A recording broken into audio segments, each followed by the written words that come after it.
அனைவருக்கும் வணக்கம். Welcome to Paleo Kitchen. இன்றைக்கி நம்ம கிச்சனில் நம்ம சுரக்காய் தோசை எப்படி செய்யலான்னு பார்க்கலாம். அதுக்கு முதல்ல ஒரு கடாய் எடுத்துக்கோங்க. அந்த கடாய் நல்லா காஞ்சதுக்கப்புறம் எண்ணெய் ஊற்றிக்கோங்க. எண்ணெய் காஞ்சதுக்கப்புறம் சீரகம் 1 டீஸ்பூன், சோம்பு 1 டீஸ்பூன், இது நல்லா பொரிஞ்சதுக்கப்புறம் வெங்காயம் சேர்த்துக்கலாம். பொன்னிறமாக வர வரைக்கும் நல்லா இதை வதக்கிக்கோங்க.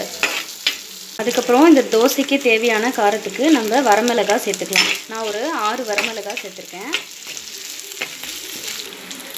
இதோட நான் இந்த மாதிரி கட் பண்ணி வச்சுருக்க 2 பெரிய தக்காளி சேர்த்துக்கலாம்.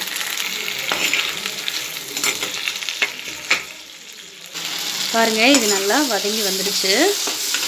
இதுக்கப்புறம் நான் ஒரு சுரக்காவை எடுத்து கட் பண்ணி வச்சுருக்கேன். இதோட நான் 100 கிராம் பம்ப்கின் சீடு சேர்த்துக்கலாம்.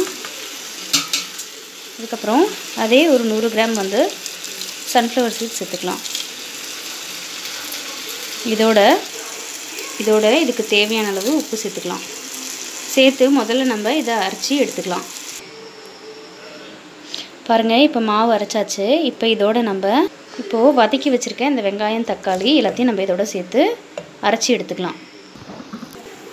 பாருங்கள், இதோட நம்ம 4 முட்டையை உடச்சி ஊற்றி திருப்பி இதை நல்லா அடித்து எடுத்துக்கலாம். இப்போது நம்ம இதை தோசை ஊற்ற ஆரம்பிச்சிடலாம். தோசையை ஸ்ப்ரெட் பண்ணாதீங்க, இது நார்மல் தோசை மாதிரி வராது.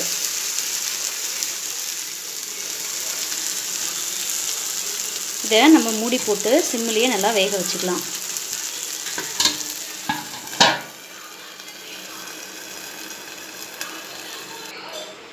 பாருங்கள், இப்போ நல்லா வெந்துருச்சு. இதை மெதுவாக திருப்பி போட்டுக்கோங்க.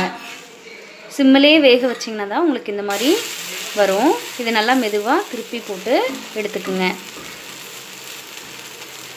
திருப்பி இதை மூடி போட்டு ஒரு 2 நிமிஷம் வேக வச்சுக்கோங்க.